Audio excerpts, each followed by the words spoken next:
Maintenance staff don't need badges, just keys and silence. The voice came from behind a polished oak desk at the Worthington Military Academy, one of the oldest and most prestigious institutions on the East Coast. It was spoken by a mid-level administrator in a tailored suit, waving off the older black man who stood just inside the faculty entrance.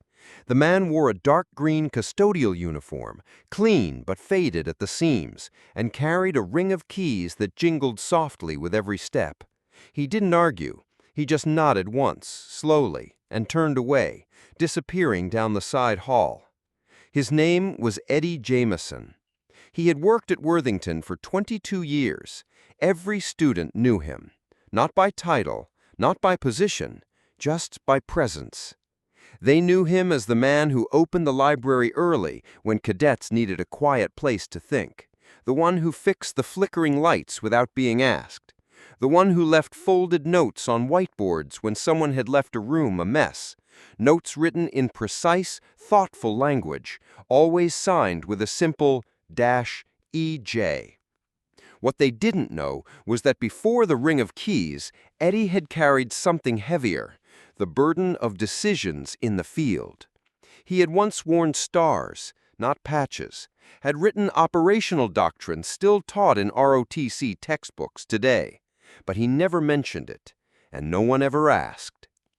That Monday morning, a new security system had been installed. Fingerprint readers, badge locks, digital logs. But when Eddie tried to use the staff entrance, a young security officer stopped him. "No ID, no entry," the kid said flatly. "Maintenance uses the lower level." "I have the keys," Eddie said calmly.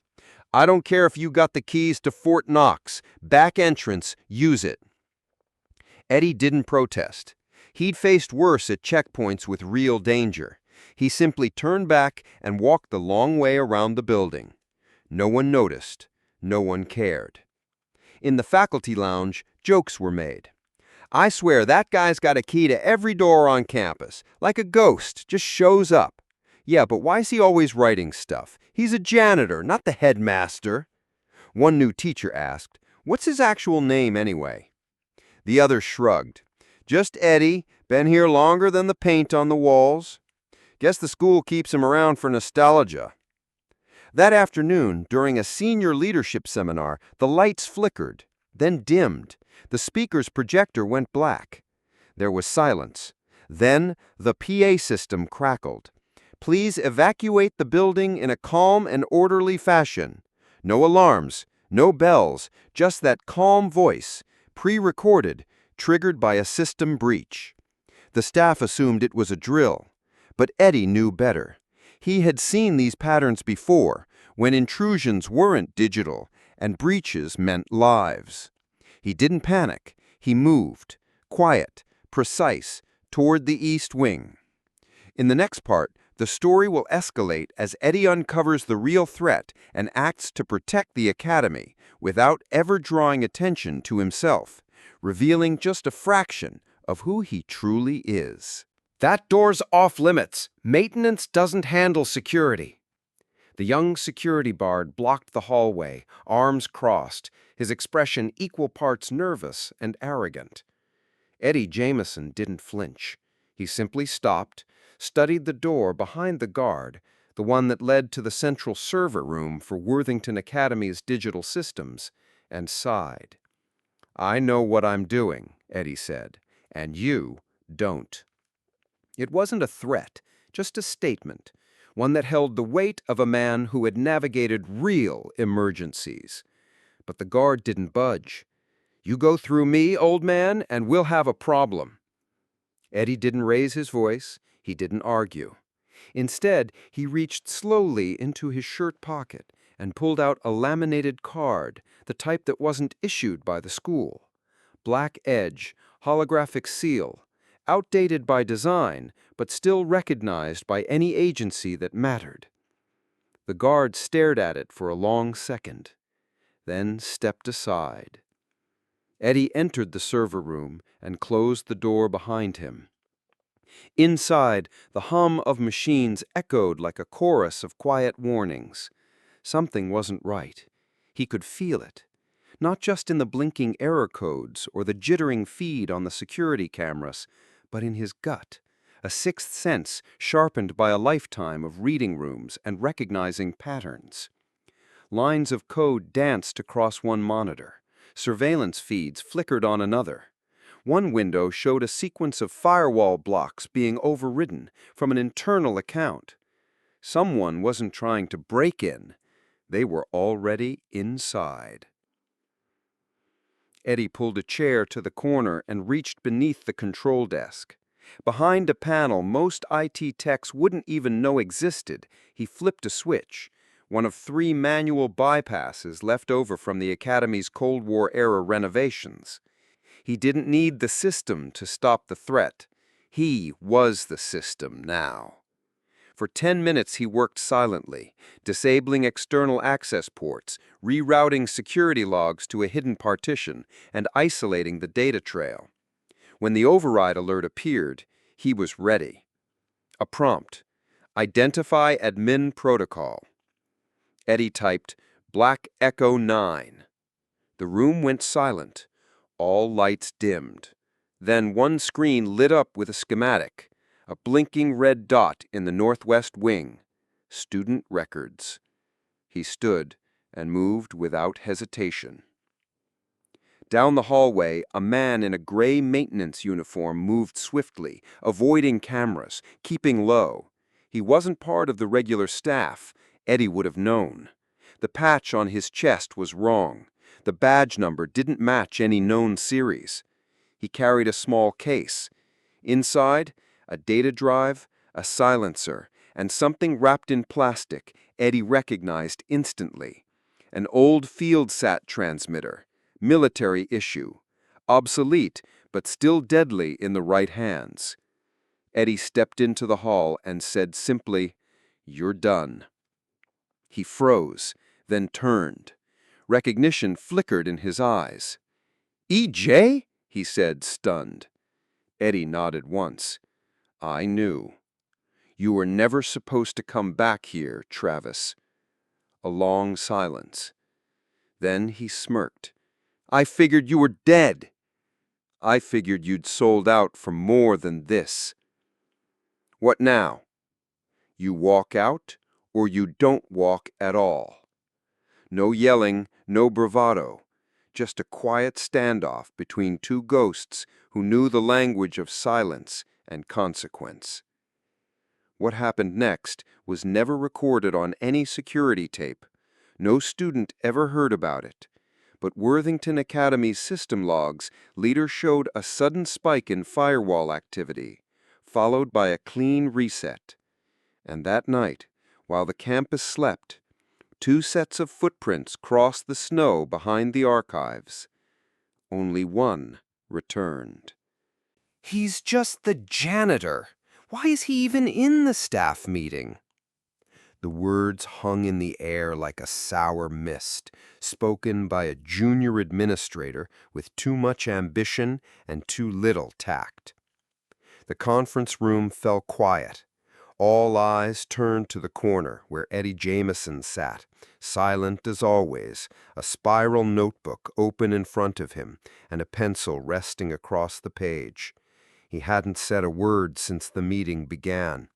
He wasn't supposed to be there, not officially, but someone from the board had seen his name on a forgotten list linked to legacy infrastructure and insisted he be present for a discussion about recent system vulnerabilities. No one else seemed to think his presence mattered. The head of IT cleared his throat and tried to redirect. "Let's focus on the logs from last night. We had an attempted breach." "Yeah, but are we seriously going to waste time with the janitor's opinion?" Eddie didn't respond. He didn't need to. Instead, he slid the notebook forward. On the page was a hand-drawn diagram, precise, annotated, detailed. It outlined the route taken by the intruder. It noted the bypassed systems, predicted the fallback points, and identified the exact minute the override occurred. The IT director leaned forward, scanned the notes, then looked at Eddie with something between awe and disbelief. This is exactly what our internal audit team couldn't piece together. Eddie nodded. Because your team was looking for software gaps. The breach came from a person who knew our habits, not just our firewalls. And how do you know that? I taught him, Eddie said. The room fell silent again, this time not out of contempt, but caution. What do you mean, you taught him? Years ago, during my contract work, before I became a janitor here, I trained operational teams on infiltration simulation for high-value targets. Your intruder, he's one of mine, gone rogue. Murmurs spread around the room. The vice principal, who had been quiet until now, leaned forward. Why didn't you report this immediately? I did. Through the back channel the school forgot it even had, the one I helped install. The IT director looked visibly shaken. Are you saying we're sitting on a breach that goes deeper than anyone realized? Eddie finally looked up. His voice was calm. I'm saying this school is more exposed than you think, and I've been protecting it quietly for years. The junior administrator, still unwilling to admit defeat, scoffed. You expect us to believe you're some kind of secret agent with a mop? Eddie stood. He reached into his work satchel and pulled out a leather-bound case, the kind used to store high-security clearance cards. He placed it on the table. The embossed emblem of the Department of Defense shimmered faintly under the fluorescent lights. He flipped it open. Inside, a retired clearance badge marked Level 4 Tactical Systems Oversight. The IT director went pale. That's real! The room shifted. Posture. Silence. Eye contact. Suddenly no one was asking why the janitor was in the room. They were asking why no one had listened sooner. Whatever he used to be, he's just a janitor now. Let's not get carried away. The dismissal came from the school board chair, a man more comfortable with numbers than nuance. He said it with a polite chuckle, trying to smooth the tension with condescension dressed as diplomacy. But it only deepened the silence in the room. Eddie Jameson didn't react, not visibly. He simply returned his clearance badge to its case, closed it with care, and stood as if he were about to excuse himself. But then something shifted. One of the senior faculty members, Dr. Sheila Lang, who had been watching quietly from her seat near the door, finally spoke up. "That janitor," she said, her voice crisp, "is the reason this school didn't suffer a full network collapse 3 years ago when our internal servers were compromised." The room turned toward her. She continued. When the IT department couldn't figure out why the system kept resetting itself at 3:14 a.m. every third Wednesday, Eddie traced the pattern. When the entry card system glitched and locked 200 students in the gym overnight, Eddie fixed it from a supply closet. He never took credit, never asked for applause, but I documented every time. She reached into her leather satchel and pulled out a slim folder. Inside were records, handwritten reports, incident summaries, each one signed with the initials E.J. You kept these? The vice principal asked. Lang nodded. Because I knew one day someone would try to pretend he didn't matter. Eddie stayed standing, quietly. The board chair, now visibly uncomfortable, adjusted his tie. We appreciate dedication, of course, but he's not part of the official infrastructure team. No, I'm part of the soul of this place. It wasn't pride. It was memory. He'd cleaned the same hallway where 3 students had placed their college admission letters on the wall in chalk. He'd fixed the light in the faculty lounge where a young teacher cried after her first failed lesson. He'd swept confetti after every prom and pulled broken banners off walls after every heartbreak. I've seen what Worthington can be, and I've protected it, even when you didn't know it needed protecting. A slow, respectful silence spread across the room. Not everyone understood it, but enough did. Outside in the main hallway, a different kind of tension was building. The security breach Eddie had warned about was evolving. 2 masked individuals had accessed the faculty network via the maintenance port, a port Eddie had recommended decommissioning months ago, but had been ignored. Now they were on site, real time. The system's mainframe showed anomalies. Lights flickered. Internal monitors flashed with rapid code. The school's outdated surveillance system caught glimpses. Dark hoodies, tactical gear, coordinated movements. The danger was no longer theoretical. It was inside. Back in the meeting room, an emergency alert buzzed on the vice principal's tablet. She read the message, paled, and stood. "We have a situation." Eddie stepped forward, notebook already open, scanning the alert code. "I know where they are." "Wait, how?" someone asked. "I built the subnetwork they're hiding in. I left a trap door, just in case." The board chair raised his hands. "We should call the police." "We should," Eddie agreed, "but they'll take 20 minutes to get here. Your server will last 6. No one argued. Eddie turned to the vice principal. "I need access to room C-2 and 2 staff volunteers."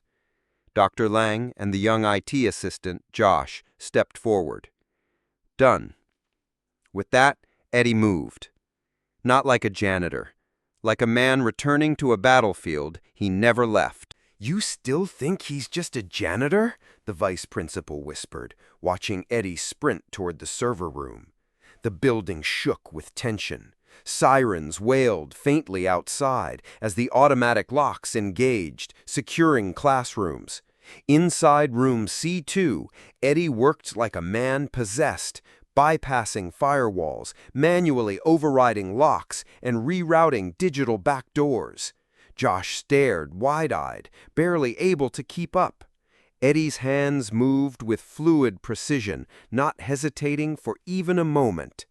Meanwhile, Dr. Lang monitored hallways via the analog security panel, the only one Eddie had refused to digitize, calling it a backup the hackers would ignore. She now understood why. 2 intruders, north hallway, they're moving fast. Eddie didn't stop working. "They're going for the mainframe. They'll try to corrupt the student records and lock out the faculty. We have 3 minutes. Josh blinked. "You really used to be in cyber defense, didn't you?" Eddie gave the faintest smile. "I helped write the original Homeland Threat Protocols back in '96, but I never wanted credit, just wanted the systems to work." The terminal beeped twice. Eddie had reversed the signal. Now the trapdoor would lead the intruders into a decoy system, one that looked like Worthington's mainframe, but was built to track every keystroke, every data packet, and every traceable signal. They took the bait. The police arrived just as the intruders were trying to flee, caught red-handed with a full log of every move they'd made, thanks to Eddie's reroute. As officers led the 2 men in cuffs, a crowd had gathered outside. Students, teachers, parents. Some of them had only ever seen Eddie as the guy with a mop. Now they saw the veteran, the protector, the architect behind Worthington's unseen resilience. The next day, Worthington Academy held an emergency assembly, not to address the attack, but to acknowledge the man who stopped it. Eddie tried to protest. "He don't need a stage," he said. Dr. Lang smiled gently. "You're not getting a stage, Mr. Jameson. You're getting your name back." In the front row sat the school board chair, visibly humbled. The superintendent sat beside him, holding a new plaque. The curtains pulled back. And there it was, the Jameson Operations and Security Center. Below the name, in bronze, built by the quiet hands that held us together. Students stood, teachers followed, a full standing ovation. Afterward, Eddie sat quietly on a bench in the hallway, sipping lukewarm coffee. Josh approached with a folder. "I found this in the archives," he said, handing it over. Inside was a photo. Eddie, in uniform, younger, smiling. Beside him stood a general, the same general who had testified to Congress about a then anonymous systems analyst who stopped a national data breach. "You never wanted to be known," Josh said, "but I'm glad we know now." Eddie smiled. "Being known isn't the goal. Being useful is." Weeks later, every Worthington employee went through Jameson protocol training, not just in cybersecurity, but in humility, service, and recognizing unseen value. The desk where Eddie used to fill out janitorial reports was replaced with a plaque. This desk belonged to Edward Jameson, janitor, patriot, protector. We saw too late, let us never again wait so long. And beside the reception desk, a sign in bold lettering, "Look beyond the uniform, listen beyond the silence. Respect walks quietly."